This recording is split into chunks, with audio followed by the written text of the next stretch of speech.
সমাজ পরিবর্তনের জন্য তাজকিয়া বা আত্মশুদ্ধির গুরুত্ব। সমাজ পরিবর্তন হোক আপনি চান কি না? নাকি যে অবস্থায় আছে এই অবস্থায় আপনি সন্তুষ্ট? সমাজের মধ্যে সুদ আছে, আপনি সন্তুষ্ট? সমাজে মেয়েরা বেপর্দায় চলাফেরা করছে, আপনি কি সন্তুষ্ট? সমাজে বহু মানুষ আছে বেনামাজি ঘুরে বেড়ায়, আপনি কি সন্তুষ্ট? সমাজে বহু যুবক ছেলে পেলে মাদকদ্রব্য সেবন করে, আপনি কি সন্তুষ্ট? সমাজে বহু মেয়ের ইজ্জতহানি হচ্ছে, ইফতিজিং হচ্ছে, ধর্ষণ হচ্ছে, আপনি কি সন্তুষ্ট? সমাজে অনেক মানুষ দুর্নীতি করছে, আপনি কি সন্তুষ্ট? সবচেয়ে বড় কথা, সমাজে আল্লাহ এবং তার রাসূলের যে ঐশী বিধান এটা প্রতিষ্ঠিত নাই, এতে কি আপনি সন্তুষ্ট? এখন আপনি কি চান যে এই সমাজটা আলোকিত হোক, কোরআন এবং সুন্নাহর আলো সমাজে ছড়িয়ে পড়ুক, এটা কি আপনি চান? এটা আমাদের প্রথম প্রশ্ন, আমরা চাই কি না? আমরা কি চাই? আচ্ছা, তাহলে আল্লাহ রাব্বুল আলামিন কোরআন এবং সুন্নাহর মধ্যে কিছু দিক নির্দেশনা দিয়েছেন। আমি এই পুরো জিনিসটা থেকে 10টা মৌলিক পয়েন্ট আপনার সাথে শেয়ার করব।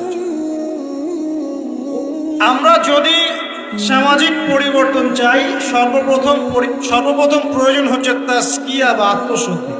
এই তাজকিয়া মানে কি ভাই? আমার সাথে কথা বলবেন। আত্মশুদ্ধি মানে নিজের পরিশুদ্ধি। দেখুন, রাসূলুল্লাহ সাল্লাল্লাহু আলাইহি ওয়াসাল্লাম যখন সমাজে দাওয়াতি কাজ শুরু করলেন, আল্লাহর নবী কি এমন মানুষ ছিলেন যে খালি কথা বলতেন, নিজে আমল করতেন না? এমন মানুষ ছিলেন না? নিজে যেটা বলতেন সেটা আগে করে দেখাতেন। কোনটা বলেন তো? নিজে যেটা বলতেন সেটা করে দেখাতেন। আমরা নামাজ পড়ি কয় ওয়াক্ত? 5 ওয়াক্ত। নবীজি নামাজ পড়তেন কয় ওয়াক্ত জানেন? 8 ওয়াক্ত। কয় ওয়াক্ত? এটা তো নতুন শুনলেন না। 5 ওয়াক্ত নামাজ তো তিনি পড়তেনই, তার পাশাপাশি পড়তেন তাহাজ্জুদ। 5 আর আগে কত হলো? 6। এরপরে পড়তেন ইশরাকের নামাজ, কত হলো? 7। এরপরে পড়তেন চাষ্টের নামাজ, সালাতুদ দুহা, কত হলো? যে মানুষটার আগের কোনো গুনাহ নাই, পরেও কোনো গুনাহ নাই, যে মানুষটা পবিত্র, যার আমল নামায় কোনো গুনাহই নাই, যে মানুষটাকে আল্লাহ বাছাই করেছেন সমাজ পরিবর্তনের জন্য, মানুষকে দিন শেখানোর জন্য, পথ ভোলা মানুষগুলোকে জান্নাতের পথে আনার জন্য, সেই মানুষ নিজে অন্যকে বলছেন 5 ওয়াক্ত নামাজ পড়ো, নিজে পড়ছেন 8 ওয়াক্ত। তার মানে এখান থেকে আপনাকে বোঝাতে চাইলাম, সমাজ পরিবর্তন করতে হলে যারা এই কাজ করতে চাবেন তাদের নিজেকে আগে পরিশুদ্ধ হতে হবে, অন্যের চাইতে বেশি আল্লাহওয়ালা হতে হবে। আল্লাহ পাক তৌফিক দান করুন। তাজকিয়া মানে হলো আত্মশুদ্ধি সম্পর্কে আল্লাহ পাক বলেন, বিসমিল্লাহির রহমানির রহিম, আল্লাহ বলেন, কদ আফলাহা মান যাক্কাহা, যে ব্যক্তি আত্মশুদ্ধি অর্জন করেছে সে সফল হয়ে গেছে। বলেন সুবহানাল্লাহ। যে ব্যক্তি আত্মশুদ্ধি অর্জন করতে পেরেছে সে সফল হয়ে গেছে। ওয়াকাদ খাবা মান দাসাহা, আর যে ব্যক্তি আত্মশুদ্ধি অর্জন করতে পারে নাই সে ব্যক্তি ধ্বংস হয়ে গেল। বলি নাউযুবিল্লাহ। আত্মশুদ্ধি মানে আত্মার পরিশুদ্ধি। এখানে একটু বোঝেন আমার সাথে। আমরা নামাজ পড়ি, ফিজিক্যাল ভূমিকা এখানে আছে কিনা? নামাজে ফিজিক্যাল ভূমিকা আছে কিনা? এই যে নামাজে বাহ্যিক শারীরিক কিছু কার্যকলাপ আছে কিনা? কিন্তু এই নামাজটাই যদি আমি মনের মধ্যে রিয়া নিয়ে পড়ি, নামাজ কবুল হবে কিনা? কথা বলেন। আচ্ছা, তার মানে নামাজ পড়ার সাথে সাথে অন্তরের পরিশুদ্ধিও দরকার আছে। আপনি এখন যাকাত দিচ্ছেন, নামাজ পড়ছেন, সওম রাখছেন, সব কি শারীরিক ইবাদত না? শারীরিক আর্থিক ইবাদত না? হজ করছেন, উমরা করছেন, সব শারীরিক ফিজিক্যাল ইবাদত। কিন্তু মনের মধ্যে আছে অহংকার, মনে আছে রিয়া, মনে আছে কুফরি, মনে আছে নেফাক। এখন ইবাদত কবুল হবে কিনা? তার মানে বাহ্যিক ইবাদতের সাথে অভ্যন্তরীণ পরিশুদ্ধি না থাকলে আমাদের ইবাদত কবুল হচ্ছে না। একজন ব্যক্তি ইসলামের সব মানে ভেতরে মুনাফিকি, এই নফসের এই দোষের কারণে তার কি এই ঈমান কোনো কাজে দিবে কিনা? মনে করেন আব্দুল্লাহ বিন উবাইয়ের মতো একজন মানুষ, যে মুখে মুখে স্বীকার করেছে যে হ্যাঁ আল্লাহ ছাড়া কোনো ইলাহ নাই, মুহাম্মদ সাল্লাল্লাহু আলাইহি ওয়াসাল্লাম আল্লাহর রাসূল, মুখে স্বীকার করেছে, কিন্তু মনে মনে ইসলামকে স্বীকার করে নাই, ভিতরে ইসলামের সাথে শত্রুতা করে, গাদ্দারি করে, মনের এই দোষের কারণে তার বাহ্যিক এই যে স্বীকৃতি, এটা কাজে আসবে কি আসবে না? আসবে? আসবে না। মনে করেন আপনি খুব আমল করছেন মাশাআল্লাহ, কিন্তু আকীদার মধ্যে খুব গলদ আকীদা আছে। আকীদার মধ্যে গলদ আকীদা আছে। যেমন একটা গলদ আকীদা হচ্ছে, আপনি মনে করেন যে ইসলামের কিছু অংশ মানলেই হয়, কিছু অংশ না মানলেও চলে। ইসলামের বিধান ওই যুগে চলতো, এই যুগে চলে না। ইসলামের কিছু বিধান আছে যেগুলো এখন পালন করা যায় না, আগে যেত। আকীদায় গলদ। কেউ যদি মনে করে যে তাকদীর বা ভাগ্য বলতে কিচ্ছু নাই, আমি যা করব তাই পাবো। কেউ যদি মনে করে যে আল্লাহ রাব্বুল আলামিনের জাত এবং সিফতগুলো এগুলা মানার দরকার নাই, শুধু আল্লাহকে রব হিসেবে মানলেই হয়। মানে এরকম অনেক গলদ আকীদা আছে, কিন্তু এটা নিয়ে আলাদা লেকচার দেওয়া যায়। তো এখন ইবাদতের আমল সে করছে ঠিকই, কিন্তু আকীদার মধ্যে গলদ বিশ্বাস আছে। এখন তার ইবাদত কবুল হবে কিনা? কথা বলেন, হবে না। একজন ব্যক্তি মনে করেন সুন্নতের উপর আমল করছে, কিন্তু মুহাম্মদ সাল্লাল্লাহু আলাইহি ওয়াসাল্লামের শানে এবং তার অবমাননায় তার অন্তর কলিজা কাঁপে না। কথা বুঝতে পারছেন কি? সুন্নাহর উপর আমল করছে ঠিকই, কিন্তু মুহাম্মদ সাল্লাল্লাহু আলাইহি ওয়াসাল্লামের মহব্বত, ভালোবাসা তার ভিতরে নাই। ইবাদত কবুল কতটুকু হবে চিন্তা করুন। এই যে ভিতরের বিষয়গুলা, অন্তরের সাথে সম্পৃক্ত বিষয়, ভিতরের আকীদা, ভিতরের মহব্বত, আল্লাহর প্রতি ভয়, আল্লাহর প্রতি একটা ইহসান, মনটাকে রিয়া মুক্ত করা, অহংকার মুক্ত করা, হ্যাঁ, অন্যের প্রতি বিদ্বেষ মুক্ত করা, তারপরে কুফর নেফাক এগুলো মুক্ত করা। এই যে অন্তরের সাথে সম্পৃক্ত বিষয়গুলোই এই তাজকিয়া বা আত্মশুদ্ধির মৌলিক বিষয়। আমার কথা কি বুঝতে পারছেন? এখন কিভাবে এটাকে পরিশুদ্ধ করব? বিশ্বাস করেন, ভিতরটা যদি পবিত্র থাকে, বাহিরের ইবাদত অল্প হলেও জান্নাতে যাবেন ইনশাআল্লাহ। ভিতরের বিষয় যদি পবিত্র থাকে, বাহিরের আমল যদি কমও হয়, ইনশাআল্লাহ আপনি জান্নাতে যাবেন। বিশ্বাস করছেন না? এক ব্যক্তির কথা শোনাই, তাহলে বুঝবেন। এক ব্যক্তি বনু ইসরাইলের, সে এত বেশি পাপ করেছিল যে তার সন্তানদেরকে বলেছে আমার মৃত্যুর পরে আমার লাশটাকে পুড়িয়ে ফেলবে, ছাইগুলো অর্ধেক বাতাসে ভাসিয়ে দিবে, অর্ধেক ছাই সমুদ্রে ভাসিয়ে দিবে। ঠিক আছে, এটা তো হাদিস আপনারা জানেন, ওলামায়ে কেরাম যারা আছে। এখন সন্তানরা তাই করেছিল। আল্লাহ পাক তাকে আবার জীবিত করে বলেছেন যে কেন এই কাজ করেছিলাম। সে বলেছে মিন খাশিয়াতিকা ইয়া রাব্বি, আল্লাহ তোমার ভয়ে কাজ করেছি। ওয়া আনতা আ'লামু মিন্নি, আপনি আমার চেয়ে ভালো জানেন যে আমি আপনার ভয়ে করেছি না অন্য কোনো কারণে করেছি।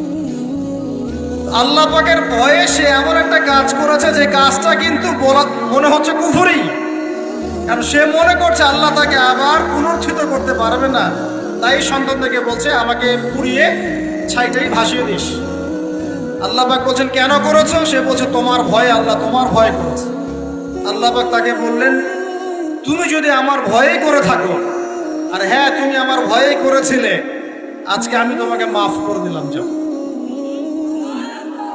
সেই ব্যক্তি বলেছিল আমার চেয়ে বড় পাপ কেউ করে নাই, আল্লাহ যদি আমাকে ধরতে পারে তাহলে খবর আছে।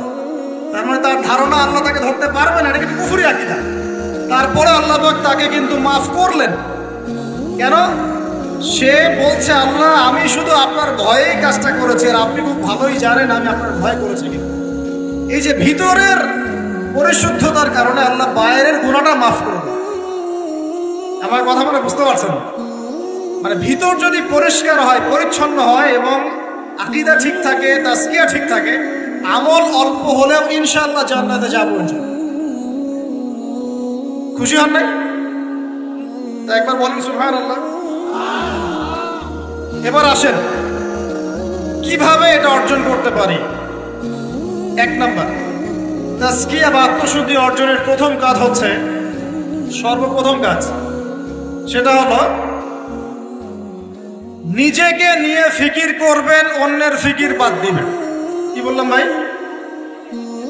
নিজেকে নিয়ে ফিকির করবেন, অন্যের ফিকির আপাতত বাদ দিবেন। আজকে থেকে আগে ফিকির হবে কাকে নিয়ে? নিজেকে নিয়ে। আমি দলিল দিচ্ছি, এমনি কথা বলছি না। আল্লাহ পাক বলছে সূরা মাইদা আয়াত নাম্বার 105, সূরা মাইদা আয়াত নাম্বার 105, আল্লাহ পাক বলছেন ইয়া আইয়ুহাল্লাযীনা আমানু, হে মুমিনগণ, আলাইকুম আনফুসাকুম লা ইয়াদুররু মান দাল্লা ইন ইহতাদাইতুম ইলাল্লাহি মারজিউকুম জামিআন ফায়ুনাব্বিউকুম বিমা কুনতুম তা'মালুন।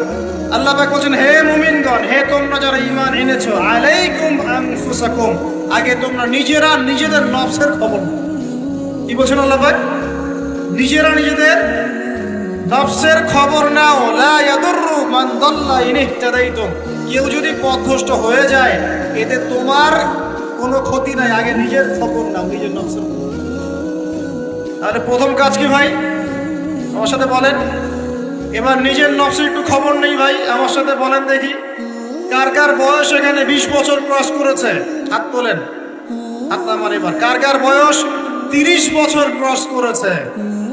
কার কার বয়স 40-50 ক্রস করেছে? আচ্ছা, এবার হাত নামান। এবার আজকে বাসায় গিয়ে ঠান্ডা মাথায় আমার এই কথাটা শুনুন। জাতার ভাই ঢাকা থেকে 6 ঘন্টা জার্নি করে আসছিল, আইসা আমার এই কথাটা বইলা গেছে। কি বলছে? এই যে 30 বছর, 20 বছর, 40-50 বছর আপনার জীবন থেকে চলে গেছে, একটু চোখ বন্ধ করে আজকে বাসায় গিয়ে আপনি চিন্তা করবেন নিজের নফসের খবর কিভাবে নেবেন, সেটা বলছে। চিন্তা করবেন যে এই 40 বছরে, 30 বছরে আপনি 30 দিন জামাতের সাথে নামাজ পড়েছেন কিনা? মন খারাপ করলেন? আত্মশুদ্ধি এবং আত্মসমালোচনা এভাবেই করতে হবে। চিন্তা করবেন 30টা রোজা যে আমার জীবনে চলে গেল, আমি সব বছর প্রত্যেকটা রোজা রেখেছিলাম কি না। চিন্তা করবেন এই 30 বছরে আপনি, বেশি না ভাই, 30টা সূরা পড়েছেন কিনা, 30 দিন কোরআন নিয়ে বসেছেন কিনা, 30টা আয়াত আপনি মুখস্থ করেছেন কিনা। 30টা আয়াত, মাত্র 30টা আয়াত, যেমন আলহামদুলিল্লাহি রাব্বিল আলামিন, আর রহমানির রহিম, মালিকি ইয়াউমিদ্দিন, এভাবে 30টা আয়াত আপনি মুখস্থ করেছেন, মাত্র 30টা। চিন্তা করবেন ঠান্ডা মাথায় 30টা হাদিস নবীজির পড়েছিলেন কিনা, 30 দিন দান সৎকা করেছেন কিনা, মানুষকে সৎ কাজে আদেশ করেছেন কিনা, একটু আল্লাহর রাস্তায় সময় দিয়েছিলেন কিনা, মানুষকে অসৎ কাজে বাধা দিয়েছিলেন কিনা, দিন প্রচারের জন্য কিছু একটা করেছিলেন কিনা, একটা বই লিখেছিলেন কিনা, একটা লেকচার দিয়েছিলেন কিনা, মিম্বরে দাঁড়িয়ে একটা খুতবা দিয়েছিলেন কিনা, একটা হালাকায় বসে মানুষকে কিছু ভালো নসিহত করেছিলেন কিনা, মিসকিনকে খাইয়েছিলেন কিনা, এতিমখানায় 30টা টাকা দান করেছিলেন কিনা, মসজিদ মাদ্রাসায় দ্বীনের খেদমতের জন্য কিছু করেছিলেন কিনা। এই ফিকিরটা ভাই করা যাবে কি বাসায় গিয়ে? আমি জানি হয়তোবা, আল্লাহ না করুক, কিন্তু হয়তোবা বেশিরভাগ মানুষের উত্তর আসবে কি হ্যাঁ না না। এখন আমাকে বলেন সমাজ পরিবর্তন হবে কিভাবে? বলেন এই মানুষগুলোকে দিয়ে, এই অবস্থার এই মানুষগুলোকে দিয়ে? আপনার তাই মনে হয়? দেখেন ভাই, একটা কথা আমি আপনাকে বলে যাই, যে আমরা জীবন পেয়েছি একটা, কয়টা ভাই? এরপর কোনো চান্স আসবে না। কথা সত্য না? এবং আমরা থাকতে চাই জান্নাতে। কোথায়? আমরা কোথায় যেতে চাই ভাই? এবার একটু আমার সাথে বলেন দেখি, সত্যি কি আপনার মনে হয়, সত্যি কি আমার আপনার মনে হয় যেভাবে জীবন যাপন করছি আমরা, এতে আমরা জান্নাতে যাব? অনেস্টলি কি আপনি বুকে হাত দিয়ে বলেন তো, আপনার কি সত্যি মনে হয় এই জীবন যাপনের মধ্য দিয়ে আমরা সত্যি জান্নাতে যেতে পারবো? ছেলেপেলে কিশোর গ্যাংয়ে যোগ দিচ্ছে, ছেলেপেলে টিকটক প্রজন্ম হয়ে গেছে, ছেলেপেলে মেয়েদের পিছনে আড্ডাবাজি করে টাঙ্কি মেরে বেড়ায়, ছেলেপেলে মেয়েদের সাথে ওপেন জেনা করছে, মেয়েরাও জেনা করছে। কিছু কিছু বদ মেয়ের স্বভাব এমন, সে চাচ্ছে যেন তার সাথে জেনা করা হোক। চুল খুলে নগ্ন হয়ে রাস্তাঘাটে ঘুরে বেড়াচ্ছে। বাড়ির মেয়েরা পর্দা করছে না, মা পর্দা করছে না, বোন পর্দা করছে না, স্ত্রী পর্দা করছে না। দিব্যি বাসায় সুদের টাকা ঢুকছে, হারামের টাকা ঢুকছে, দুর্নীতির টাকা ঢুকছে, ঘুষের টাকা ঢুকছে। সত্যি মনে হয় যে এইভাবে আমল করে আমরা জান্নাতে যেতে পারবো? অথচ আল্লাহ সৃষ্টি করেছেন আমাদেরকে তার ইবাদত করার জন্যে। এই দুনিয়ার জীবনে সংক্ষিপ্ত হায়াত দিয়েছেন, মৌতের পর হয় জান্নাত, তাহলে জান্নাত, আর কোনো বিকল্প অপশন নাই। তাহলে ভাই আত্মশুদ্ধির দরকার নাই? তাহলে আজকে বাসায় গিয়ে এই ফিকিরটা করা যাবে, আমিও করবো ইনশাল্লাহ, আপনিও করেন, আমি নিজেও করবো ইনশাল্লাহ, আপনিও করবেন, যে এই 30-40 বছর আমরা করলামটা কি পারা যাবে ইনশাল্লাহ ভাই। এই চিন্তা যদি আপনার রাতের ঘুমটা আজকে হারাম করে ফেলায়, কালকে থেকে ইনশাল্লাহ এই ছেলেগুলো যদি সমাজ সংস্কার হবে, ইসলাম প্রতিষ্ঠা হবে ইনশাল্লাহ। কি যুবক ভাইরা, হবে না ইনশাল্লাহ? আল্লাহ পাক কবুল করুন, বলি আমিন। 1 নাম্বার, নিজের চরকায় তেল দেওয়া।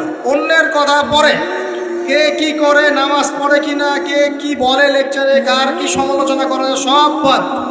আগে নিজের চিন্তা করবো। আলাইকুম আনফুসাকুম, নিজের নফসের খবর নাও, বাস। এখন দেখলাম নিজের নফসের খবর ভালো না, তাহলে কি করণীয়? করণীয় হচ্ছে এই ফজরের ওয়াক্ত থেকে শুরু হবে, কালকের অপেক্ষা করব না, ফজরের ওয়াক্ত থেকে শুরু হবে। আমরা উঠবো তাহাজ্জুদে ইনশাআল্লাহ, রাজি আছি? সুন্দর মতো ওযু করবো ইনশাআল্লাহ, ওযু করে কমপক্ষে 2 রাকাত নামাজ পড়বো ইনশাআল্লাহ। পরে আল্লাহর কাছে চোখের পানি ছেড়ে দিব, দিয়ে বলবো, আল্লাহ সারা জীবন যা করেছে আল্লাহ তুমি মাফ করো। কি আমিন বলেন? আরে আজীব এলাকায় আসলাম রে ভাই, আপনাদের কোনো জাজবা নাই নাকি, চেতনা নাই নাকি? আমিন বলেন, আল্লাহ মাফ করে দেখ। এখন তো দোয়া কবুলের সময়, এখন যে দোয়া করবেন কবুল হবে ইনশাআল্লাহ, বিশ্বাস করছেন না? আমরা দোয়া করি অবিবাহিত যুবকদের আল্লাহ বিয়ের ব্যবস্থা করে দাও,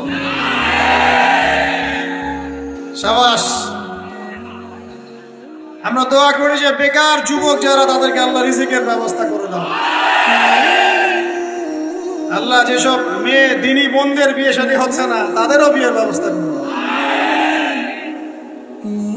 আল্লাহ পাক যুবক ভাইদেরকে দ্বীনের জ্ঞান অর্জনের তৌফিক দান করুন।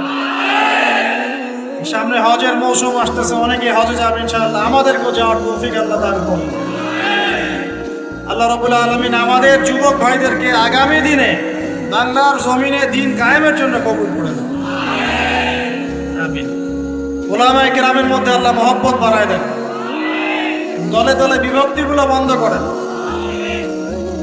দলে দলে বিভক্তি শুনলে আমার গা জ্বলা শুরু করে, এই জন্য অনেকে আমাকে একটু রাগ করেন আমার সাথে, এসে আমার সাথে দলীয় পরিচয় দিবেন না, আমি অমুক দল করি, আমি তমুক দল করি। দলে দলে তা বিভক্ত করে উম্মাটাকে বিভক্ত করে রেখে দিছে নাকি, হাজার হাজার ফেরকায় বিভক্ত করে রেখে দিয়েছে। কারোর সাথে কারো ভালো সম্পর্ক নাই, কিন্তু মুখে কিন্তু বলে যে আমরা সবাই এক, কিন্তু আদতে সেটা নাই। মনের ভিতরে যে কি পরিমাণ হিংসা আর বিদ্বেষ, সেটা তো মাঠে যারা চলাফেরা করে তারাই বুঝতে পারে। বিভক্তিগুলো খুব ভালো জিনিস।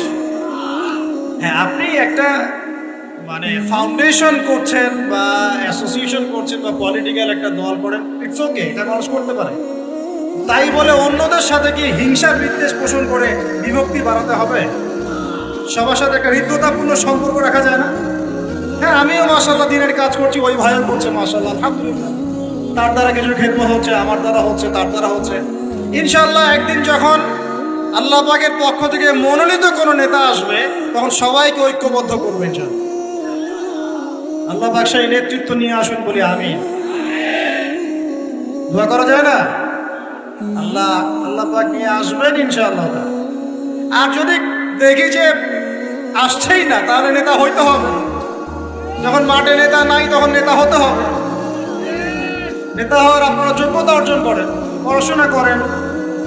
কোরআনে কিন্তু নেতৃত্বের 2টা বৈশিষ্ট্য বলা আছে। কয়টা ভাই?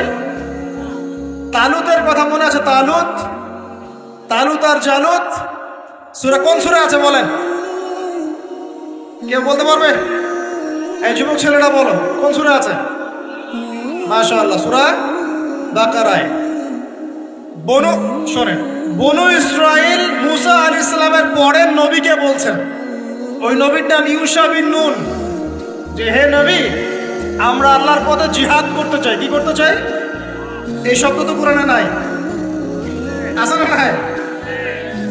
এই শব্দ বললে তো কিছু মানুষ খারাজি ফতোয়া মারা শুরু করে।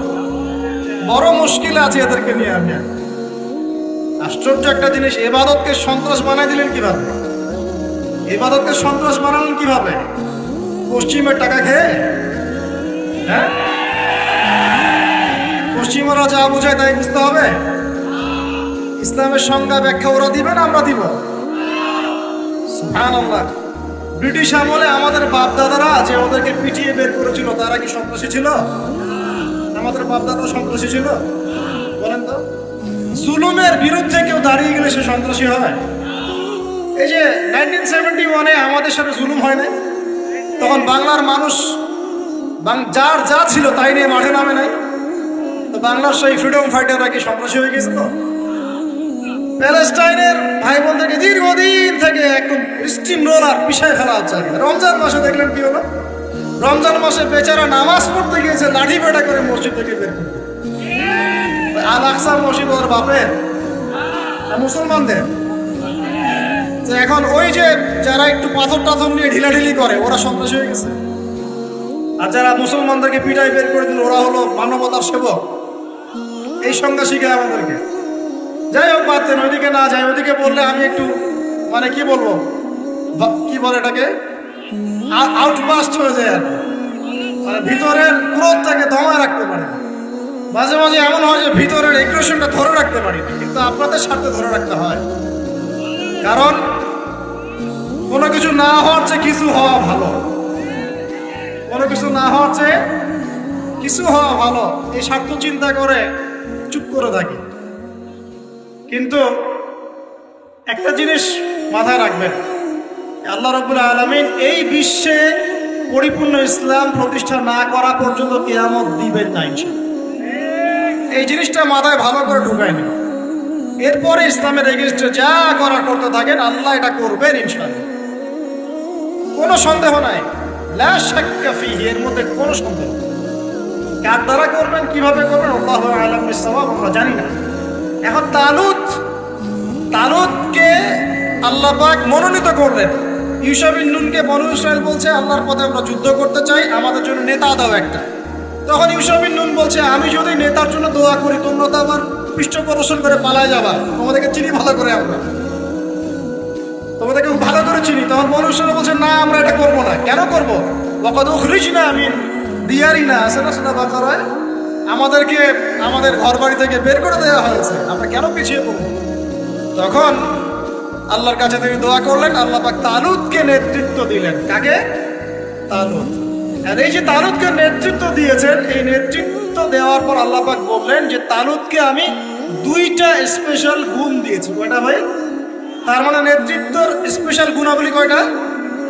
একটা হচ্ছে জিসমান, তালুতকে আমি দিয়েছিলাম শারীরিক শক্তি, ফিজিক্যাল স্ট্রেংথ, শারীরিক শক্তি। আর এখন বহু নেতা সমাজে দেখাতে হাঁটতেই পারে না। নেতা হওয়ার আগে ফিজিক্যাল স্ট্রং হতো, তাই না ভাই? ফিজিক্যাল স্ট্রং না হতে পারলে নেতৃত্ব দিতে পারে? ফিজিক্যাল স্ট্রেংথ হচ্ছে প্রথম শর্ত। সে সুস্থ ছিল এবং শারীরিকভাবে অনেক শক্তিশালী ছিল। কে? কার কথা বলছি? যুগে যুগে সমস্ত নেতৃত্ব দেখেন, ওমর ইবনুল খাত্তাব শারীরিকভাবে দুর্বল ছিল, ফিজিক্যাল স্ট্রেংথ ছিল কি কোনটা? স্ট্যামিনার কেমন ছিল? আলী রাদিয়াল্লাহু আনহু শারীরিকভাবে কি দুর্বল ছিল? উসমান, আবু বকর রাদিয়াল্লাহু আনহুমা তারা কি দুর্বল ছিল? নবী সাল্লাল্লাহু আলাইহি ওয়াসাল্লাম নিজে দুর্বল ছিলেন? 40 জন পুরুষের শক্তি তার গায়ে ছিল। কতজন ভাই? আল্লাহু আকবার। 40 জন পুরুষের শক্তি কার গায়ে ছিল? তারপরও তিনি কোনোদিন কারো গায়ে থাপ্পড় দেন না, কারণ নিজের উপর আঘাত আসলে তিনি মাফ করে দিতেন। শুধু একটা যুদ্ধে তিনি তীর নিক্ষেপ করেছিলেন, ওই তীর এক কাফেরের গলার পাশ দিয়ে চলে গেছে, ওতেই তার মৃত্যু হয়ে গেছে। ওতেই নবী সাল্লাল্লাহু আলাইহি ওয়াসাল্লামের মনেও যদি কষ্ট দিত, আল্লাহ পাক তাকেও পাকড়াও করতেন। নবীজি না বললেও আল্লাহ পাক তাকে পাকড়াও করতেন। যাই হোক, তাহলে তালুতকে প্রথম যে গুণাবলী দেওয়া হয়েছে নেতৃত্ব, সেটা কি? জিসমান, শারীরিক শক্তি। তার মানে এখন যারা এটা হতে চান, আগে ফিজিক্যালি স্ট্রং হবেন, ভালো ভালো খাওয়া দাওয়া করবেন, হালাল টাকায়, হারাম টাকায় না, জিম টিম করবেন, হ্যাঁ, বক্সিং টক্সিং প্র্যাকটিস করবেন, রেসলিং টেসলিং খেলবেন, হ্যাঁ, কুস্তি টুস্তি করবেন, মানে ফিজিক্যালি স্ট্রং হওয়ার চেষ্টা করবেন। আর এইগুলো করো তো ভালো টিকটক চালানোর চাইতে।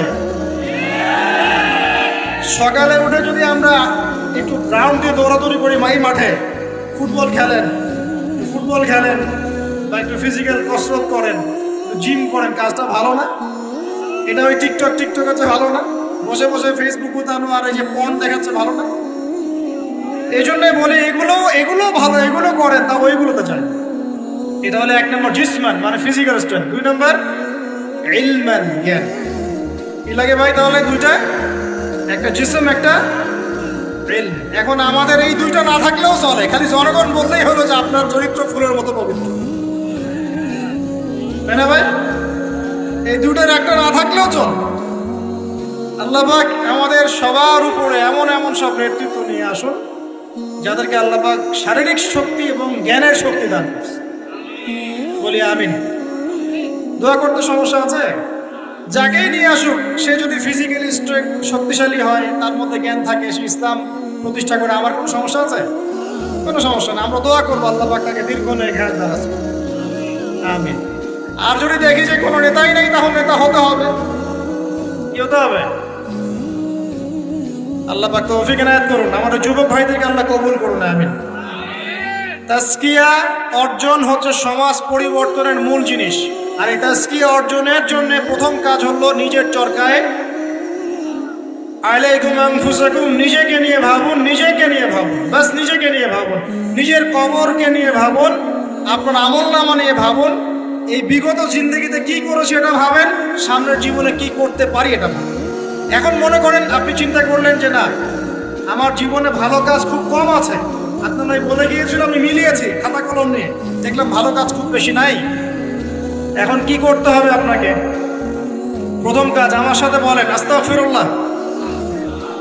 বায়াত করাচ্ছি, বায়াত বলেন আস্তাগফিরুল্লাহ আল্লাযী লা ইলাহা ইল্লা হুয়াল হাইয়ুল কাইয়্যুম ওয়া আতুবু ইলাইহি। আল্লাহ, আমরা বিগত জীবনে যে পাপগুলোই করেছি আল্লাহ আমাদেরকে মাফ করুন, এবং আগামী পুরো জীবনে আমাদেরকে কোরআন সুন্নাহ মেনে চলার তৌফিক দান।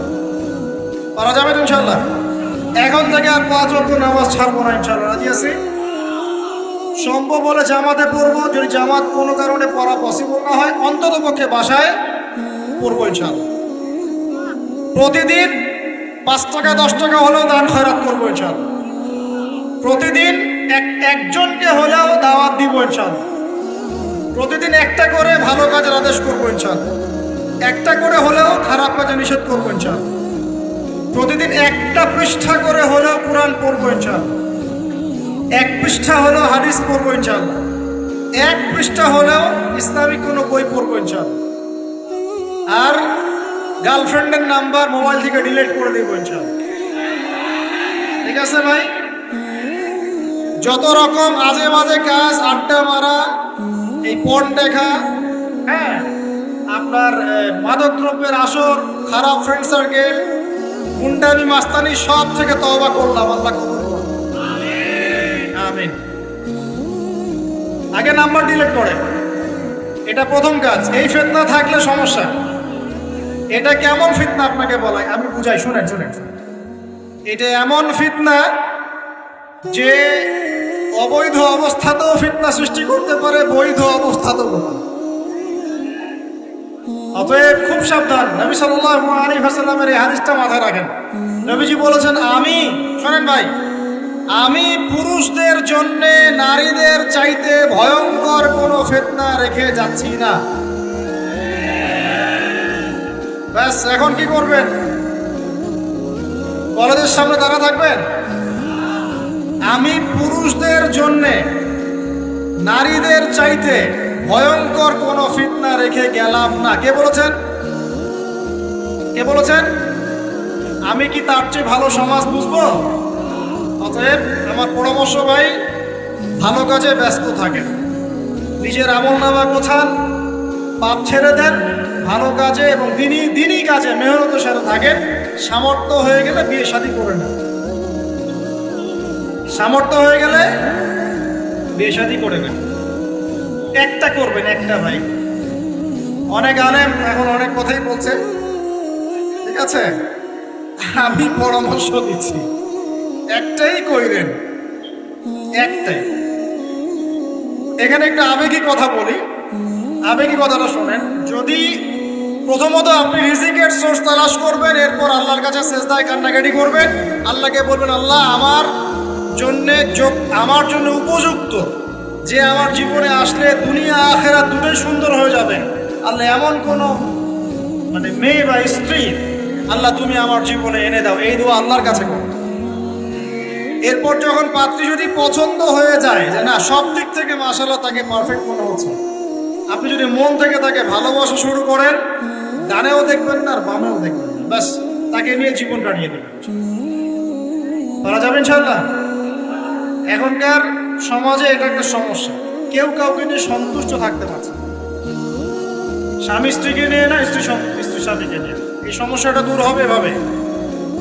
আর মনে রাখবেন, এটা সাহাবীদের যুগ নয়, এটা কাদের যুগ নয়। আপনিও সাহাবী নন, আপনার স্ত্রীও কিন্তু মহিলা সাহাবী নন। আপনিও সাহাবী নন, আপনিও তাবেঈ নন, আপনিও আইম্মায়ে কেরামের যুগের মানুষ নন, আর আপনার স্ত্রীও তাদের মতো নন। অতএব আমার আপনার মধ্যে যেমন হাজারটা ত্রুটি থাকতে পারে, তার মধ্যেও থাকবে। অতএব এটাকে একটু সবরের সাথে মার্জনা করে করে চলতে হবে। আল্লাহ পাক তৌফিক দান করুন। তবে এক পর্যায়ে যদি এমন দেখা যায় যে এই ফিতনার কারণে আপনি দিন থেকে বিচ্যুত হয়ে যাচ্ছেন, তখন আপনি দিনকে বেছে নেবেন, ফিতনাকে বেছে নেবেন।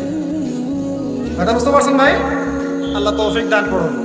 এগুলো গোল্ডেন নসিহত, এগুলো ওঠেন বসেন করে আপনি শুনতে পারবেন না। এগুলো লাভঝাপ মার্শাল আর্ট জিকির হয়, মার্শাল আর্ট। স্টেজের মাঠে কুম্ফু কেরাত খেলা হয়। সুবহানাল্লাহ, কি যে হয়, কত কি যে হয়। কতগুলোকে দেখেছি আমি ওয়াজ মাহফিলের এই সিজনেই বাস ধরেও ঝোলাঝুলি শুরু করছে। জানি না এগুলা কোথায় পাইছে আল্লাহ ভালো জানেন। আল্লাহ রাব্বুল আলামিন এটা কেন আমি বলি, সম্ভবত এখানে জিনের আসর হয়। কিসের হয়? সম্ভবত জিন বলতে কিন্তু কিছু আছে, আপনি জানেন কি না? মানুষের উপর ভর করে, কিন্তু জিন কিন্তু মানুষের উপর ভর করতে পারে, আর মেয়েদের উপর বেশি ভর করে। যারা বেপরদায় বাইরে যায়, এইসব মেয়ের উপর জিন বেশি ভর করে। তো এগুলো থেকে বাঁচার জন্য দৈনন্দিন জিকির আজগার করতে হয়। সকাল সন্ধ্যায় অনেক জিকির আজগার, মাসতুম দোয়া কালাম আছে, এগুলো করতে হয়। যেমন আয়াতুল কুরসি জানা আছে তো? আলহামদুলিল্লাহ। আয়াতুল কুরসি পড়লে শয়তান কাছে আসবে না ইনশাআল্লাহ।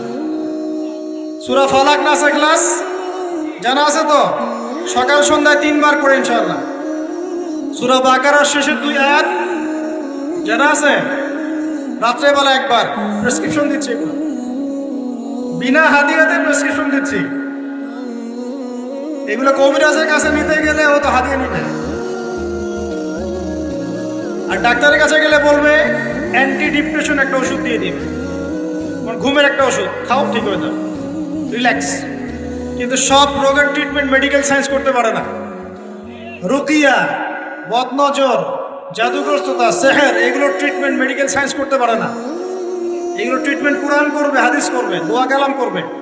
ট্রিটমেন্ট কি? আগে আপনাকে পবিত্র থাকতে হবে, পাক পবিত্র থাকতে হবে, ওযু অবস্থায় থাকার চেষ্টা করতে হবে, ডেইলি ফরজ ওয়াজিব আদায় করতে হবে, পর্দা মেনে চলতে হবে, কোরআন তেলাওয়াত করবেন। স্পেশালি এই আয়াতগুলোকে বারবার তেলাওয়াত করবেন।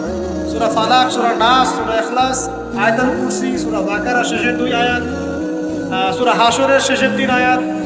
আর একটা বড় অস্ত্র বলে দেই, এটা পড়লে শয়তান বাপ বাপ করে দূরে চলে যাবে ইনশাআল্লাহ। দাজ্জালও যদি আসে সেও দূরে চলে যাবে ইনশাআল্লাহ।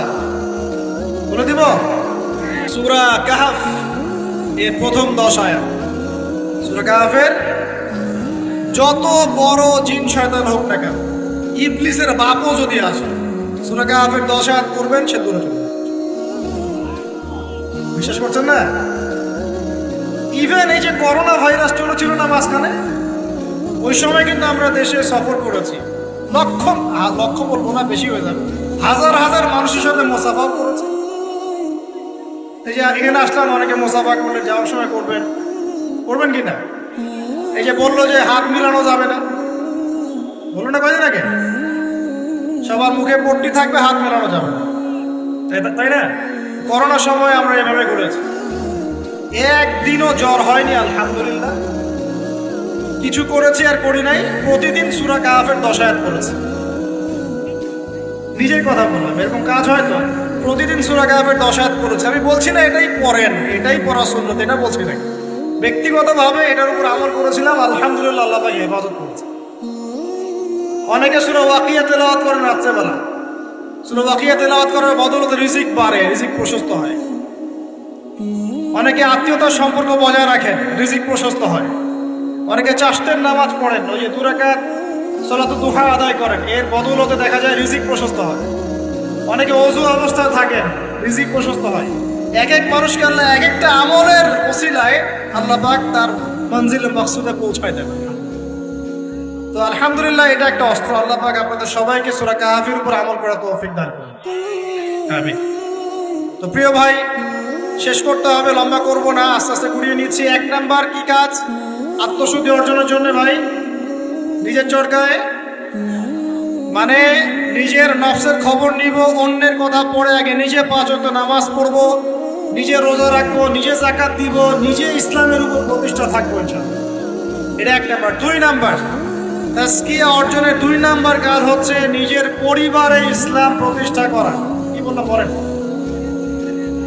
কেন বললাম? কারণ নিজের পরিবারে যদি ইসলাম প্রতিষ্ঠা না করতে পারি, অন্যের মূর্খতা এবং অনইসলামিক কাজের কারণে আমি ইফেক্টেড হয়ে যাব।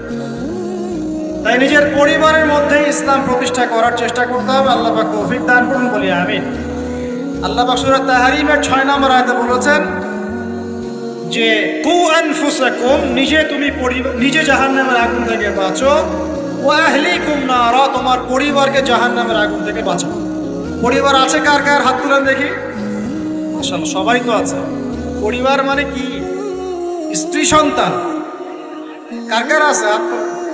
আচ্ছা, আপনার মানে দেখেন, বাবা মা এগুলো পরিবারের অন্তর্ভুক্ত বিষয়, কিন্তু বাবাকে আপনি শাসন করতে পারবেন না, মাকে আপনি শাসন করতে পারবেন না, তাকে আপনি নসিহত করতে পারবেন, দাওয়াত দিতে পারবেন। আর আপনার আন্ডারে যারা আছে, আপনার স্ত্রী, আপনার সন্তান, এরা হচ্ছে পরিবারের অন্তর্ভুক্ত, আপনার কাছের, এদের উপর আপনি শাসন চালাতে পারবেন। অতএব যাদের পরিবার আছে, পরিবারের মধ্যে ইসলাম প্রতিষ্ঠা করার চেষ্টা করে, আল্লাহ পাক তৌফিক দান করুন। একটু বসেন ভাই, বিশৃঙ্খলা করেন না, আমরা গুটিয়ে নিচ্ছি, এখনই গুটিয়ে নিচ্ছি। আর কিছু প্রশ্ন আছে, দিয়ে শেষ করব।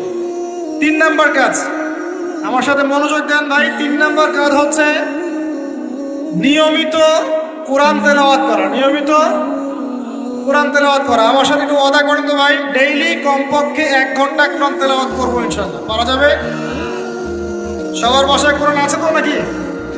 কোরআন পড়তে পারি তো নাকি? যারা পড়ি না, আজকে নিয়াত করব, মসজিদের হুজুর আছে, ইমাম সাহেব আছে, মাদ্রাসার শিক্ষক আছেন, গিয়ে আপনি কোরআন পড়া শিখবেন ইনশাআল্লাহ। পারা যাবে ইনশাআল্লাহ? কোরআন তেলাওয়াত করে না শিখেন, আল্লাহর ওয়াস্তে কোরআন তেলাওয়াত করে না শিখে মৃত্যুবরণ করেন না। আল্লাহর ওয়াস্তে আল্লাহকে কি মুখ দেখাবেন আর নবীকে কি মুখ দেখাবেন চিন্তা করুন। কোরআন আল্লাহ নাজিল করেছেন কেন? আমাদের জন্য, গরু ছাগলের জন্য? কাদের জন্য? মানুষের জন্য না গরু ছাগলের জন্য? গরু ছাগলের হিসেব আছে? কার কার হিসেব হবে? মানুষ আর জিন। মৃত্যু আমাদেরকে বরণ করতে হবে, কবরে যেতে হবে আমাদেরকে, ফুলসিরাত আমাদেরকে পার হতে হবে, কোরআন মানতে হবে আমাদেরকে। সেই আমরা যদি কোরআন তেলাওয়াত করে না শিখি ভাই, হবে? বিষয়টা হবে? আল্লাহ পাক আমরা সবাইকে কোরআন তেলাওয়াত শেখার তৌফিক দান করুন। এখানে আমি অনেক বেশি জোর দিই, কারণ কি জানেন? কোরআন তেলাওয়াত শেখাটাই এবং নিয়মিত তেলাওয়াত করাটাই আপনার মনে ইসলামের প্রতি মহব্বত সৃষ্টি করবে।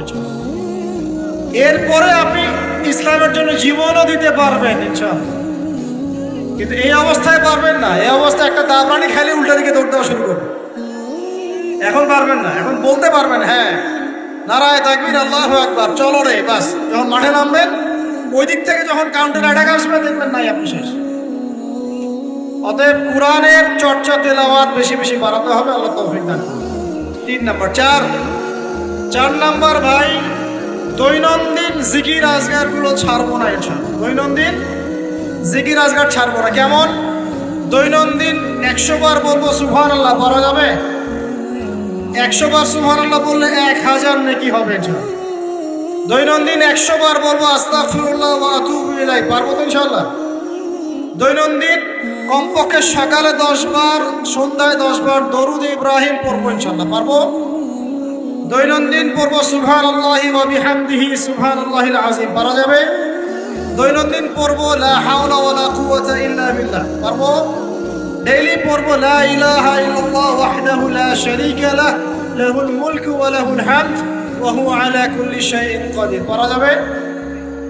দৈনন্দিন পড়বো ইনশাআল্লাহ সুবহানাল্লাহি ওয়া বিহামদিহি আদাদা খালকিহি ওয়া রিদা নাফসিহি ওয়া জিনাতা আরশিহি ওয়া মিদাদা কালিমাতিহি, পারা যাবে ইনশাআল্লাহ? এই সুবহানাল্লাহ, আলহামদুলিল্লাহ, লা ইলাহা ইল্লাল্লাহ, আল্লাহু আকবার, এই যে দরুদ, এই যে জিকির আজকারগুলো আছে, এইগুলো প্রতিদিন করলে আল্লাহর সাথে সম্পর্ক গাঢ় হবে। জিকির করলে কি লাভ হয় আপনাকে একটু বলে দেই। জিকির করলে আল্লাহর সাথে কলবের সম্পর্ক তৈরি হয়। কি হয় ভাই? অন্তরের সাথে আল্লাহ পাকের সাথে একটা কানেকশন তৈরি হয়। জিকির যে ব্যক্তি ছেড়ে দেয় তার অন্তরটা মরে যায়, আর মরা কলবের মধ্যে আল্লাহর নূর আসে না, জিন্দা কলবের মধ্যে আল্লাহর নূর আসে। তাহলে কলব জিন্দা হবে কিভাবে? বেশি বেশি জিকির করার মতো। আল্লাহ পাক তৌফিক দান। আবু হুরায়রা রাদিয়াল্লাহু আনহু বলতেন যে হাদিস আমি মুখস্থ করার জন্য অনেক বেশি সুবহানাল্লাহ পড়ি, সুবহানাল্লাহ পড়ি। কতবার পড়েন জিজ্ঞাসা করা হচ্ছে, তিনি বলছেন কত হবে? 10,000 বার। কথা বুঝতে পারছেন? মানে এটা তার নিজস্ব। মনে করেন আপনি প্রতিদিন ইস্তেগফার করতেই থাকেন 10 মিনিট, 15 মিনিট, 20 মিনিট, কতবার করেন আপনি জানেন না, করা যায় না? আপনি একটা সময় বসে দরুদ শরীফ পড়তে থাকেন, আল্লাহুম্মা সাল্লি আলা মুহাম্মদ, আল্লাহুম্মা সাল্লি আলা মুহাম্মদ, করা যায় না? সবার ব্যক্তিগত কিছু আমল থাকে, যে যত বেশি জিকির আজকার করবেন তার কলব কত জিন্দা হবে ইনশাআল্লাহ। আল্লাহ পাক আমাদের সবাইকে বেশি বেশি আল্লাহর জিকির করার তৌফিক দান করুন, বলি আমিন। এটা কত বললাম? 4। 5 নাম্বার, এটা সবচেয়ে বেশি ইম্পর্টেন্ট। কারণ আমি তাসাউফ এবং আত্মশুদ্ধি বই যেটা আছে আল্লামা তাকি উসমানী দামাত বারাকাতুহু, আল্লামা তাকি উসমানীর বইগুলো বাসায় সবাই কিনবেন। আমি পরামর্শ দিই আল্লামা তাকি উসমানীর যে বইগুলো আছে এগুলো বাসায় কিনে পড়া শুরু করবেন, অনেক গভীর জ্ঞান পাবেন ইনশাআল্লাহ। তো তার তাসাউফ আত্মশুদ্ধি বইয়ের মধ্যে তিনি এনেছেন যে অনেক বড় বড় বুজুর্গানে দিন তারা তাজকিয়ার জন্য এই আমলটাকে বেশি গুরুত্ব দিতেন, সেটা হলো আল্লাহর কাছে বেশি বেশি দোয়া করা। কি করা ভাই? বেশি বেশি দোয়া করা, মানে চলতে ফিরতে দোয়া করতে থাকতেন। কেমন?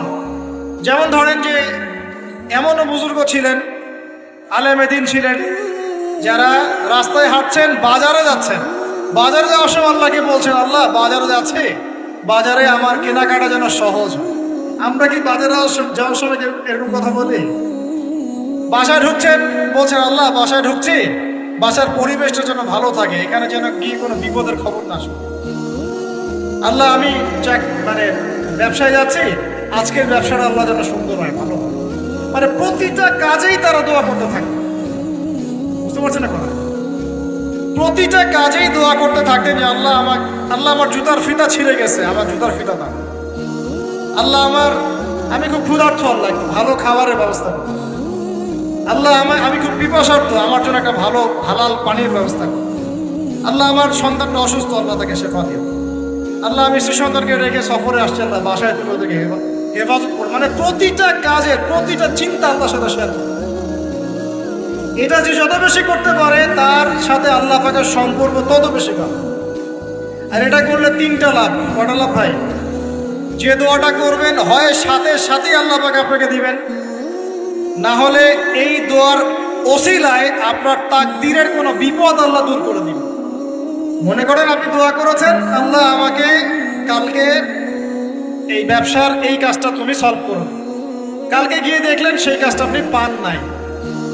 আপনার কাছে মনে হচ্ছে যে হয়তো আমি দোয়া করলাম, কবুল হয় নাই, কিন্তু হয়তো এই দোয়ার ওসিলায় আপনার আগামী পরশু দিনের একটা বিপদ আপনার তাকদীরে আসতো, ওইটা আসে নাই। কথা কি বুঝতে পারলেন আমার কথা? এইভাবে আল্লাহ পাক দোয়ার বদৌলতে মানুষের তাকদীর থেকে অনিষ্টগুলো দূর করতে থাকেন। আর এটাও যদি না হয়, কিয়ামতের মাঠে নেকির পাল্লায় ওইটা আপনাকে আল্লাহ দিয়ে দিবে। ওই দিন মানুষ বলবে যে কাশ দুনিয়াতে আমার কোনো দোয়াই যদি কবুল না হইতো, আজকে আমি জান্নাতে যেতাম। ওই দিন আমরা এই কথা বলি। অতএব বুদ্ধিমান সে ব্যক্তি যে বেশি বেশি আল্লাহর কাছে দোয়া করে, প্রতিটা বিষয়ে আল্লাহর কাছে দোয়া করতে থাকেন। আল্লাহ আমার মনটা অস্থির, মনটাকে শান্ত করো। আল্লাহ আমাকে কোরআন শিক্ষার তৌফিক দাও। আল্লাহ আমাকে নামাজ পড়ার তৌফিক দাও। আল্লাহ আমি হারাম সম্পর্ক থেকে বেরিয়ে আসতে চাই, আমাকে হালাল একটা সম্পর্ক করার তৌফিক দাও। দোয়া করা যায় না ভাই? আল্লাহ পর্দা করতে চাই, পর্দার পরিবেশ তৈরি করে দাও। আল্লাহ রিজিকের সমস্যায় ভুগছি, একটা চাকরি ব্যবসার ব্যবস্থা করে দাও। দোয়া করা যায় না ভাই? দোয়া করতে আমাদের কাছে আসেন কেন? হুজুর এটা যে ফু দিয়ে দেন, এখানে ফু দিয়ে দেন, এখানে দোয়া করে দেন, এটা করে দেন, সেটা করে দেন। আমি আপনার আবেগ কতটুকু বুঝতে পারব? আমার দরকার একটা জব, এই জব ছাড়া আমি চলতেই পারছি না। আপনার ওই চাহিদা তো আমি বুঝতে পারবো না। আপনার চাহিদার ফিলিংসটাকে আমি বুঝতে পারবো? আপনার বাবা চলে গেছেন, বাবা হারানোর ব্যথা আপনি বুঝতে পারছেন, আমি খালি বলতে পারবো মুখ দিয়ে আল্লাহ আপনার বাবাকে মাফ করুন। আমি কি আবেগটা অনুভব করতে পারলাম? অতএব দোয়া সরাসরি আল্লাহর সাথে করার চেষ্টা করেন। আল্লাহ পাক এটাই বলেছেন যে ওয়াইদা সাআলাকা ইবাদি আন্নী ফাইন্নী করিব, যখন আমার বান্দারা আমার সম্পর্কে জিজ্ঞাসা করে হে নবী বলে দিন আমি খুব কাছেই আছি। উজিবু দাওয়াতাদ দাঈ ইযা দাআন, যখন বান্দা আমাকে ডাকে দোয়া করে আমি সরাসরি তার দোয়া কবুল করি, শুনি। একদম ঘাড়ের রগ, এই যে ঘাড়ের রগের চাইতে আল্লাহ আমাদের কাছে আছে। ব্যাস আজকেই ফিরে আসেন প্রিয় ভাই, আজকেই ফিরে আসেন, আল্লাহর কাছে দোয়া করা শুরু করেন। আর দোয়া কবুলের অনেক সময় আছে, এই যে ওয়াজ মাহফিলের সময়, আলাকার সময়, শেষ রাত্রে, তাহাজ্জুদে, ফরজ নামাজের আগে পরে, হ্যাঁ বৃষ্টি বর্ষণের সময়, অনেক দোয়া আছে, সময় আছে। এই সময়গুলোতে দোয়া করলে আল্লাহ দোয়া কবুল করবেন একজন। আর সবচেয়ে ভালো একটা অস্ত্র শিখিয়ে দিই আপনাদের, দিব। অন্য একদিন বলেছিলাম একটা লেকচারে, আরেকবার মনে পড়ে গেল বলে দিই। যদি দেখেন দোয়া আপনার কবুল হচ্ছে না দীর্ঘদিন ধরে, আল্লাহ পাকের কাছে ওযু অবস্থায় 2 রাকাত নামাজ পড়ে, কিছু ভালো কাজ করে, মানে ধরেন একটু কুরআন তেলাওয়াত, একটু দান সাদাকা, বা একটু আত্মীয়দেরকে দান সাদাকা, বা একটু এতিমের মাথায় হাত বোলানো, বা দিনের রাস্তায় কিছু খরচ করা, কোন একটা ভালো কাজ করে হাত তুলে আল্লাহকে বলবেন আল্লাহ তোমার সন্তুষ্টির জন্য আমি এই ভালো কাজটুকু করলাম। আল্লাহ তোমার তাওহীদের কালিমা লা ইলাহা ইল্লাল্লাহ এর ওসিলায় আমার দোয়াটা কবুল করুন। ইনশাআল্লাহ তাআলা আপনি আপনার দোয়ার ফল পাবেন। পরীক্ষিত আমার জীবন, এমন সময় গিয়েছে যে নিঃশ্বাস নিতে পারবো কিনা এটার গ্যারেন্টি ছিল, শ্বাস নিতে পারবো কিনা গ্যারেন্টি ছিল। আর মনে করবেন না এগুলোর জন্য অদৃশ্য কোনো শক্তি দায়ী, এগুলোর জন্য আপনার আমার মতো দাড়ি টুপিওয়ালা কিছু মানুষই দায়ী। বুঝতে পারছেন? ব্যাস, আর কিছু বললাম। অতএব দাড়ি টুপি পাগড়ি জুব্বা ঘোমটা দেখলে লাফানো শুরু করবেন না। বহু মুনাফিক সমাজে ঘুরে বেড়ায় এইসব লেবাসে, এদের কাজই হলো নিজের ভাইয়ের গোশত খাওয়া। কি করা বলেন তো? বুঝবেন আপনিও দাওয়াতি কাজে মাঠে নামেন, ইসলামের জন্য কিছু করতে মাঠে নামেন, নিজেই বুঝতে পারবেন, কিছু বলে দেওয়া লাগবে না। তবে এতটুকু সুসংবাদ তাদেরকে দিয়ে রাখি, যারা নিজের ভাইয়ের গোশত খায়, তোমাদের এই মুনাফিকের চরিত্র অতি শীঘ্রই অচিরেই পুরো বাংলার সামনে নগ্ন হয়ে যাবে ইনশাআল্লাহ। বাংলার মানুষ আর এখন বোকা না, তারা সব বোঝে, তারা জানে, তারা উপলব্ধি করতে পারে। তাদেরকে এভাবে ব্রেন ওয়াশ করা যায় না, এখন তাদেরকে এভাবে ডিমোটিভেটেড করা যায় না। তারা যুবকরা এখন পড়াশোনা করছে মাশাআল্লাহ, তারা ওলামায়ে কেরামের সোহবতে যাচ্ছে, তারা হক বাতিল চিনতে পারছে মাশাআল্লাহ। আস্তে আস্তে তারা এমন একটা জায়গায় যাবে, এই যুবকরাই আগামী দিনে ইনশাআল্লাহ জাতিকে নেতৃত্ব দিবে। আমাদের যা করার আছে করতে থাকো, যত ষড়যন্ত্র পিছন থেকে করার করতে থাকো, কিছুই করতে পারবেন। আরশের মালিকের কাছে যে কবুল হয়ে যায়, দুনিয়ার মানুষ তার কোনো ক্ষতি করতে পারে না। এটা মনে রাখবেন। ক্ষতি মানে কি? নবী সাল্লাল্লাহু আলাইহি ওয়াসাল্লামকে তো মানুষ গালি দিয়েছে। নবী সাল্লাল্লাহু আলাইহি ওয়াসাল্লামকে মানুষ গলার মধ্যে চাদর দিয়ে পেঁচিয়ে গলা ফাঁস দেওয়ার চেষ্টা করেছে। মানুষ তার দাঁত একদম ঘুষি দিয়ে ভেঙে দিয়েছে। তার মাথার মধ্যে তরোয়ারের গোড়া দিয়ে কড়া দিয়ে আঘাত করেছে। তার পাকে মোচকে দেওয়া হয়েছে। এই কাজগুলো তো নবীর সাথেও হয়েছে। তায়েফের মানুষ তাকে মেরেছে, রক্ত ঝরতে ঝরতে, দাড়ি দিয়ে রক্ত পড়তে পড়তে পায়ের জুতা আটকে গিয়েছে। এই মানুষগুলো এই ঘটনাগুলো আমাদের নবী মুহাম্মদ সাল্লাল্লাহু আলাইহি ওয়াসাল্লামের সাথে হয়েছে। তাহলে এই কাজগুলো হওয়া মানে কি সেই ব্যক্তির মানে অপদস্থ হওয়া দুনিয়াতে? এগুলো কবুলিয়াতে নিদর্শন। কিসের নিদর্শন? এগুলো কবুলিয়াতে নিদর্শন। আর যারা এই কাজগুলো নবীর সাথে করেছিল ওরা কি সফল হয়ে গেছে? ওরা দুনিয়াতেও সফল হয় নাই, পরকালেও জাহান্নামে যাবে ইনশাআল্লাহ। আল্লাহ রাব্বুল আলামিন আমাদের সবাইকে প্রকৃত ঈমানদার হওয়ার তৌফিক দান করুন। 5 নাম্বার বলছিলাম প্রিয় ভাইরা, বেশি বেশি আল্লাহর কাছে কি করবেন? দোয়া করবেন। 6 নাম্বার আসেন, এই 5টা বলে শেষ করতে। 6 নাম্বার শোনেন, সপ্তাহে একটা দিন হলেও কবর জিয়ারত করতে যায়। কেন বললাম তাজকিয়ার সাথে এর কি সম্পর্ক? তাজকিয়ার সাথে সম্পর্ক আছে, একটু বোঝার চেষ্টা করেন। জান্নাতুল বাকি দেখেছেন? নববীর পাশে বাকিউল গারকাত যেটা আমরা বলি, কবরস্থান মদিনার পাশে। নবীর যুগে কবরস্থান ছিল মসজিদের পাশে। কেন ছিল মসজিদের পাশে? কারণ 5 ওয়াক্ত নামাজে মানুষ যাবে আসবে, কবর দেখবে, পরকাল স্মরণ হবে।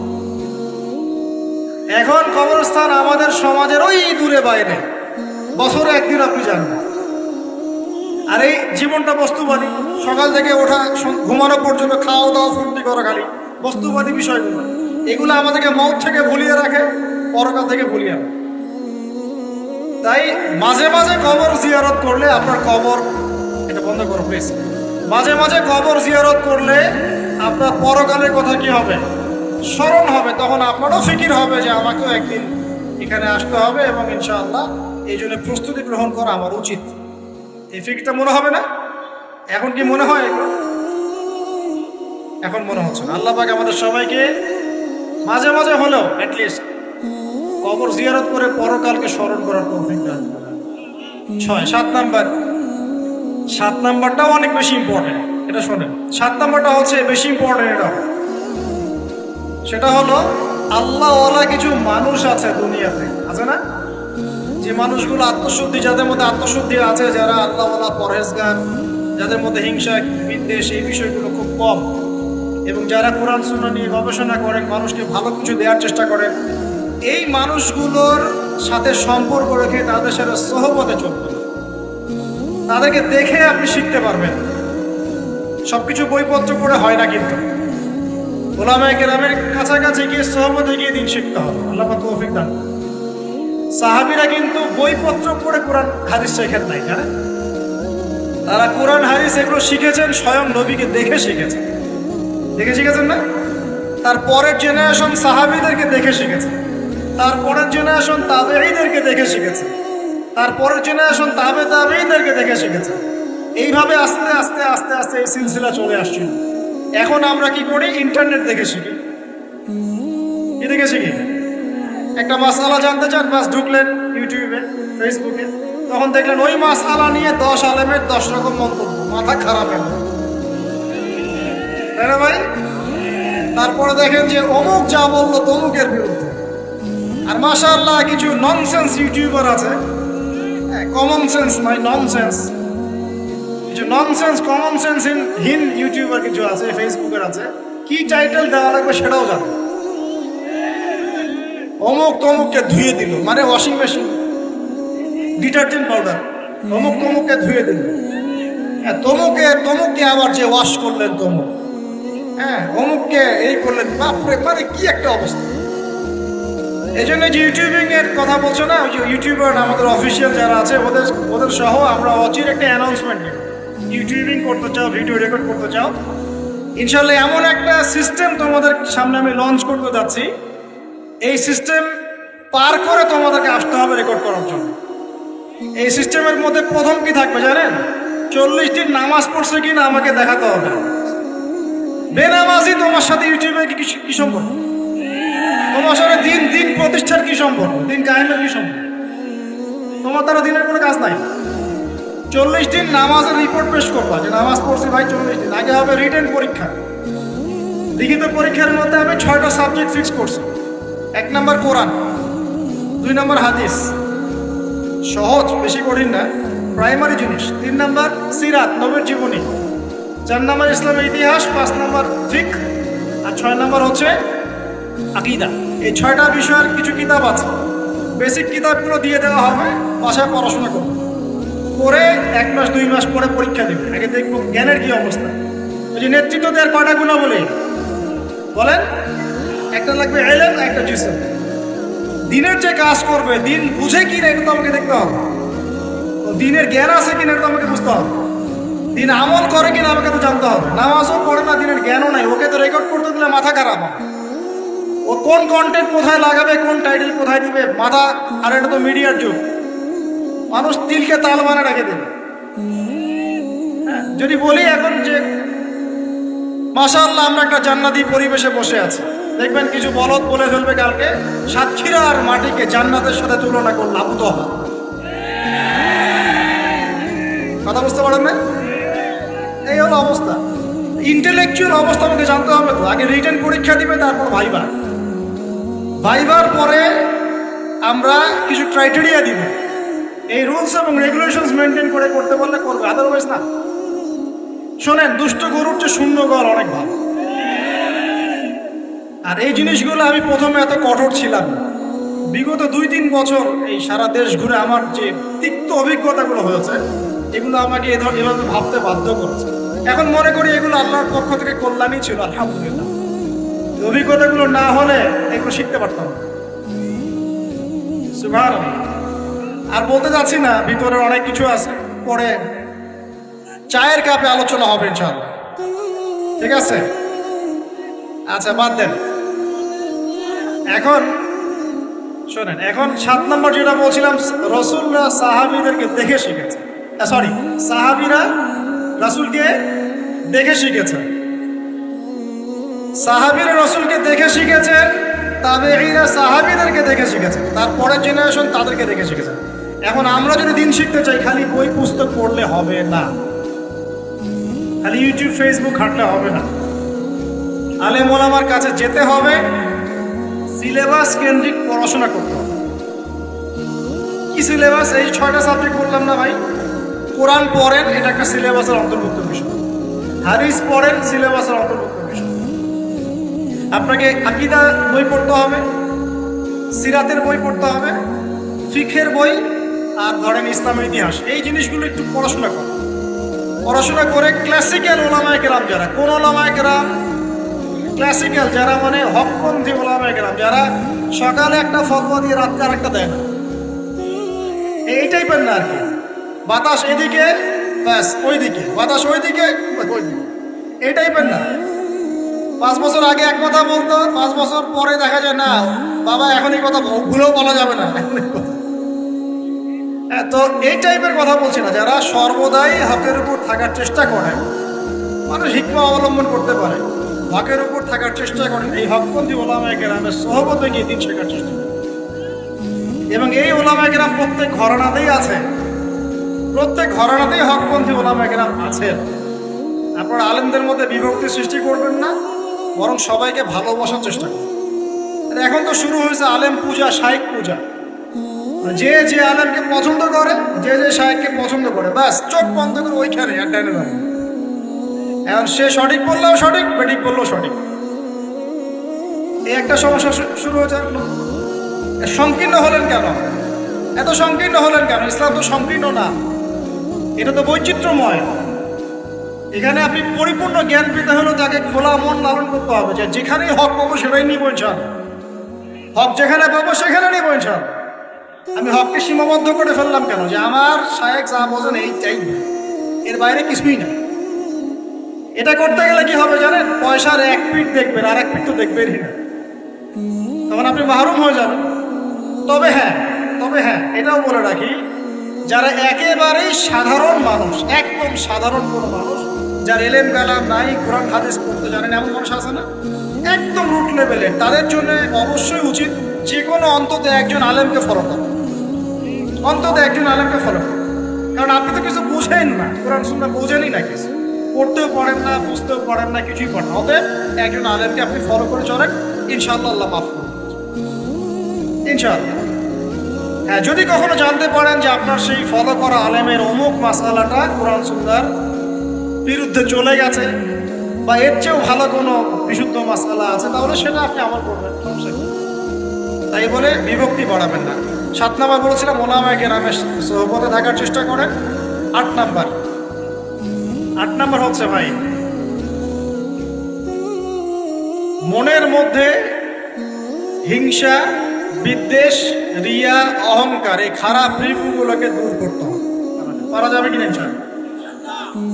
এটা হলো 8 নাম্বার। মনের মধ্যে হিংসা, বিদ্বেষ, অহংকার, রিয়ার খারাপ রিপুগুলোকে দূর করতে হবে। কিন্তু এটা খুব ডিফিকাল্ট। কিভাবে করবেন?